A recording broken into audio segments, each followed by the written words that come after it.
For the past few years, Ricky Gervais, Stephen Merchant, and Carl Pilkington have been meeting regularly for a series of pointless conversations. This is one of them. Testing. Is that all right? Hello and welcome to the Ricky Gervais Show with me, Ricky Gervais, Stephen Merchant. Hello. And the little round-headed buffoon that is Carl Pilkington. All right.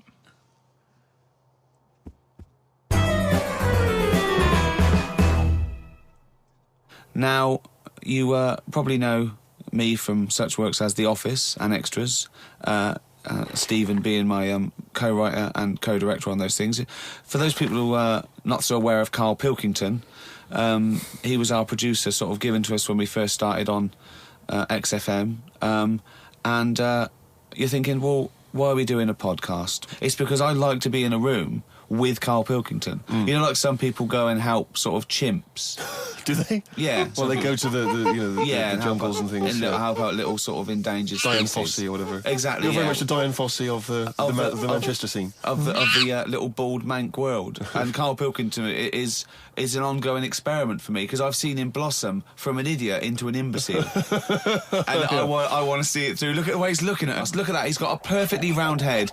And that's why I'm doing this podcast. Carl, what do you think about all this? It's just, I mean, we are living in that sort of era now, aren't we? That you need to be able to listen to stuff on demand when you want it and stuff. I know you're not a fan of the iPod in general, are you? Or any of the MP3 things? You're concerned? I'm warming to it, but This is what's amazing about Carl. Even though he's talking about things like MP3 players, computers, iPods, he sounds like he was found in a glacier and thawed out. Do you know what I mean? Yeah. And sort of taught to speak. We're a couple of high school guys who found him, and we're trying to ingratiate him in the gang, trying to pass him off as someone from the modern day. No. But my thing with iPods is, now, do we need them? Do you know what I mean? We're living in that era now where we have invented most of the stuff that we need, and now we're just messing about. They said that in 1900. Someone actually said everything that's to be invented has already been invented. They said that in 1900. And how wrong were they? No, but what came out? At what point? What was invented in that year where they went, right, that's it now? The 20th century. Think what happened in the 20th century. Go on. Well, planes. Yeah, but is that a good thing? Planes and that. Do you need a plane, really? Wouldn't it have been better if we all stuck where we should be instead of travelling about? War. Well, look, war's happening, isn't it? Because everyone's saying, well, now we can fly, we'll go over there. So there were no wars prior to the invention of the aeroplane? Not like there is today. Right. But what I'm saying is, the world's got smaller, hasn't it? Everyone's saying that, right? Yeah. The way I was saying to you the other day, we now go to places where we shouldn't go. People go on holiday to places where you've got to have an injection before you go there. Yeah. Forget it then. That's a warning. Don't go there. I'm with you on that. I don't want to enter a country where I have to have an injection to stop me from dying while I'm in that country. Right, I totally agree with you on that. So what happened is, they invented the plane and it's like, oh, let's go on holiday. And then they go, oh, I die now. Oh, well, you've got to invent something. Let's invent an injection. And then it's like, right, well, what else do we need to go to that place? There's a lot of faffing. So what I'm saying is... Is that a place? A lot of faffing? What I'm saying is, Steve's travelled more than I have. You've been to, like, dangerous places. I've been to places where you need injections, yeah. Yeah, but why? Because it's fascinating, isn't it? Don't you not believe in that idea of travel broadens the mind? It makes you experience other ways of life, other ways of thinking. It just enriches you as a human being. That's the whole reason people go travelling.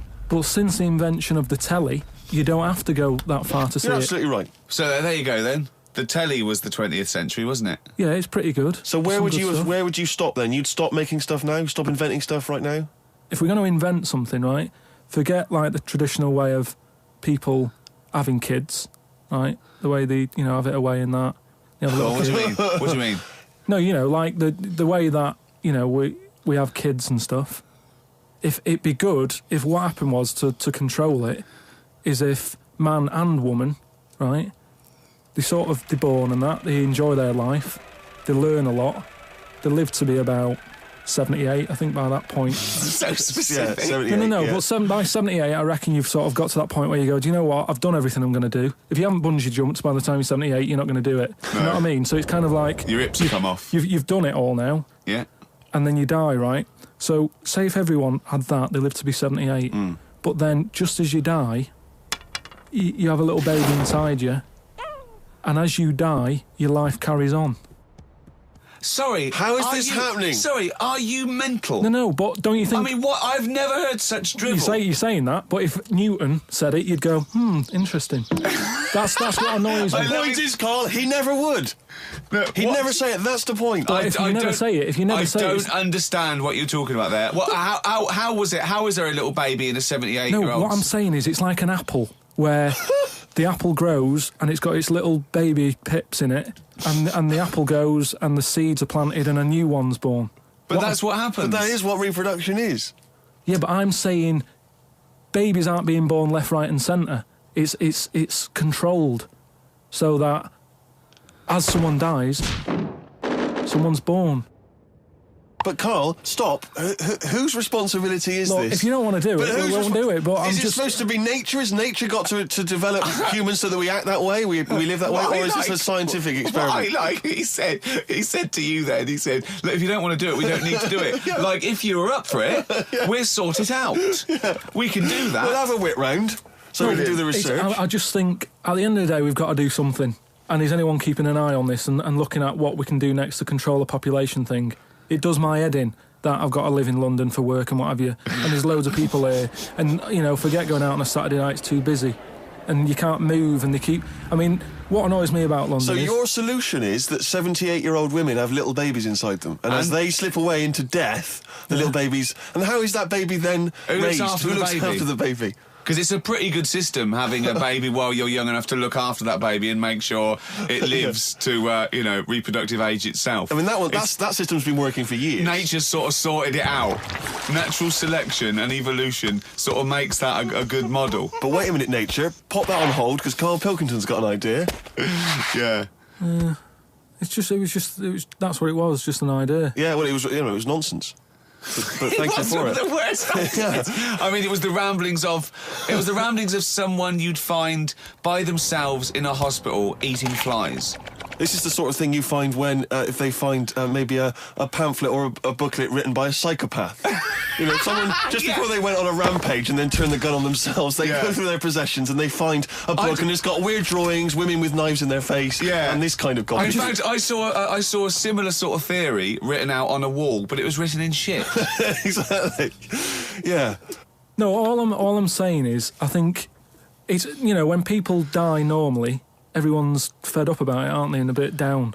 But if when you pass away, you go, oh, we're going to miss Gladys or whatever, but then there's this new life brought in, it's almost like a bad news, good but news. you're talking about it like someone could pick this idea up and run with it. Like you've given them enough information to do it. How is this possible? Where does she get the baby from? Why does it grow? Why grow it in Gladys's belly? Why not have it in a drawer? But what I'm saying ready to go, just add water. I mean... Who looks after son of Gladys? There is no theory here. It's the ramblings of a madman. What I'm saying is, though, the body's always changing, innit? From caveman to now, or whatever. In some cases. And they're always finding out more and more. Like I read the other day about how they're saying, do you know, like they say, people have 6 senses? Yeah. There's loads more than that. Right, and there's this one... I say, show me that you've got one. No, right, and there's this one that's knocking about. Go on. That, what it is, say if I'm in a pub, right, and I'm just doing a crossword or whatever... Unlikely, but go on. And there's some woman who's walked in, right? And she's staring at me. Yeah. I know she's looking at me, and I look up and I look round, she's looking at me. Right. And they're saying that's a new sense that they found out from, like, doing tests and what have you. Yeah, it's rubbish. And they're saying that's been around since like man and dinosaur was knocking about. They've stopped. No, they've explained I think it's safe to assume that that with your perfectly round head, people are always stopping and looking. No, but they explained you just know that there's probably going to be someone there if you look right. They said it's from the time when, like, caveman was, like, wandering about, and he'd go, hang on a minute. and he'd look round, there's a dinosaur there or whatever, and he'd leg it. This is nonsense. Not... I hate it when people use the term when caveman was wandering around. Caveman and dinosaurs, they used to live together, yeah. Oh, that's the same era. Yeah. What have you been watching? Raquel Welch? What do you mean? Well, what do you mean caveman wandering, knocking around with a dinosaur? You know the Flintstones is only partly based on fact. Dinosaurs and man did not coexist. The dinosaurs had long gone before man arrived. Extinct. Kaput. You don't believe us? What, you don't believe because you've seen... Because you saw that film where they took pictures of lizards and magnified them and put them next to men in films so they looked like they were fighting. Yeah. No, but why couldn't that have happened? What is the film with Raquel Welch? A Million Years BC. A Million Years BC or something. A Million Years BC. Brilliant. Yeah. Yeah. No, but... She had a sort of woolly mammoth bikini. Fact. But why wasn't the dinosaurs back then just like how we have dogs now, in a way? He's watching the Flintstones. He's thinking of the Flintstones. Yeah. That's what he's thinking. When he puts out the saber-toothed tiger. Yeah, and then and he mixes his concrete in a pelican. Yeah. I just think that there must have been a crossover point. Why? Why did you say that? Why do you think there must have been a crossover point? Because if nothing was knocking about at any point, how did anything carry on? I know. Exactly. Why didn't Hitler meet Nero? It's weird, isn't it? There must have been a crossover. They must have met somewhere. They must have met at a party somewhere. They mixed in similar circles. Yeah. They must have bumped into... I can't believe it. Yeah, forget it. Oh. Well, now time for one of our regular features. Monkey News. Do the jingle. Oh, chimpanzee that monkey news. What we're doing here is just giving you a bit of monkey news that's gone on, right? Where a monkey's been involved in it. Good little story in that. Yeah. Are you familiar with the one that went into space? The first sort of thing they ever sent up there before man did it and all that. You see, this is what annoys me with it really. Armstrong gets all the glory, but do you know who went up there before him? A monkey. Yeah. And what happened is they taught it what buttons to hit at the time that it needed to hit them, and the way they did this was like give it bananas. It was like hit the red button, and it hit the red button, they'd give it a banana. Right. And they go, right, reverse is the green one, hit the green one. And then they do that and go, there's a banana. And then they go, right, hit reverse, and it go and get a banana. Right. Hit the red, so it was taking commands on like headphones. Right, but how were they giving it the banana? Is that how you learned to do radio? How were they giving it the banana? What do you mean? No, this is before it went. You wouldn't just go and put a monkey in it and go, there you go, get on with it. They'd sort of put him in one of them capsules that you get. Yeah. And they were on headphones. I don't believe this happened. Well, I'm telling you the story now. So the monkey I don't think they trained it to do anything. I think they sent it up there and he put electrodes coming out of it to see what it wasn't any of that. They did a thing like they do. Like they can with animals. If you give something, like a treat, you can teach it how to do it. It's just like a dog, isn't it? It's called Pavlovian conditioning. However, that was to see if it would salivate or go over to a particular corner, not if it could control a spacecraft. Next one up. It's the next one up. As far as the monkey's not sat there going, oh, I'm a bit under pressure here, it's a rocket. All that's knowing is, I'm getting a banana if I hit that button. That's all the monkey's thinking about. Right? They wouldn't put billions of space dollars. But how can they be sure that it's going to press the button at the right moment? Because it's got headphones on. It's not like willy-nilly. It's not just like pop it in there and see. What's to stop it from just hitting it any old time? Because it's a monkey and it's not a human. Because he's trained now. But anyway, it's trained. It's fully trained, yeah. So what happened is, anyway... Oh, this is absolute rubbish. They popped the monkey in there. Yeah.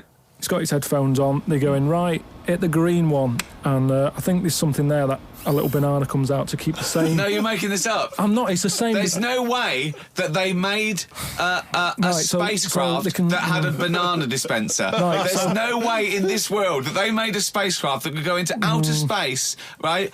Manned by a monkey with a banana dispenser. So you're saying that it's easy to send something up to space, but you don't believe there's a little banana machine?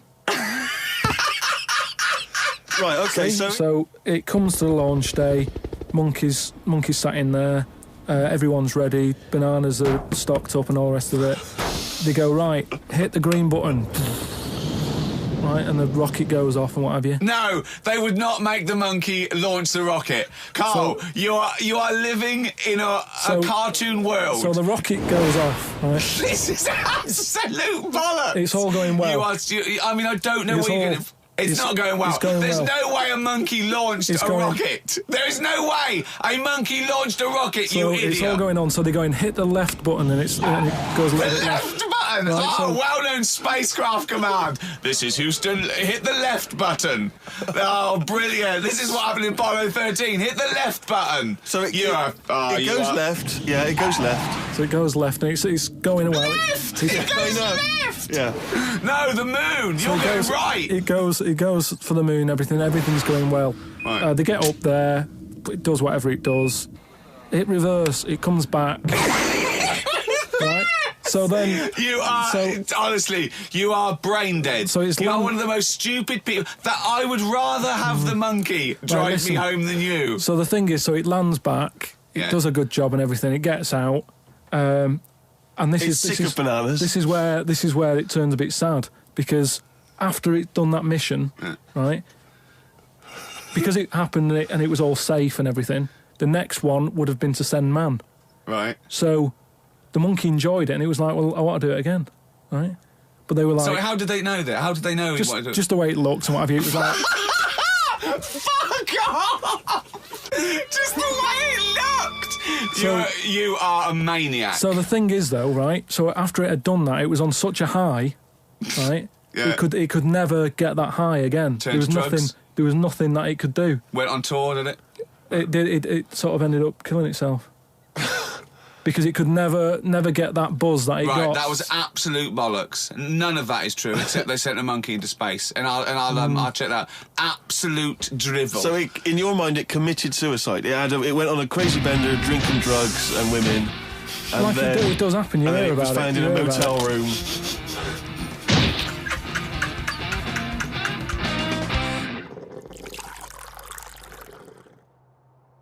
I met Derek Acora the other week, oh yeah. right? Now, And who's he? Which one's he? He's Is he a medium? He can contact the dead. Is that right? he just chats to him and that, passes Sure. messages on. Nice of him. So I said, "Oh, tell us something a bit weird and that." So he said, "What do you want to know?" I said, "Just something weird." So he goes, "All right then." He said, "Here's one for you, right?" And he said, "There's this pub out in the country, and he said there's this mug. Do you know those old mugs that they have, where they used to like leave their own cup knocking Like a about, didn't they? tankard. Oh yeah. Tankard thing." Yeah.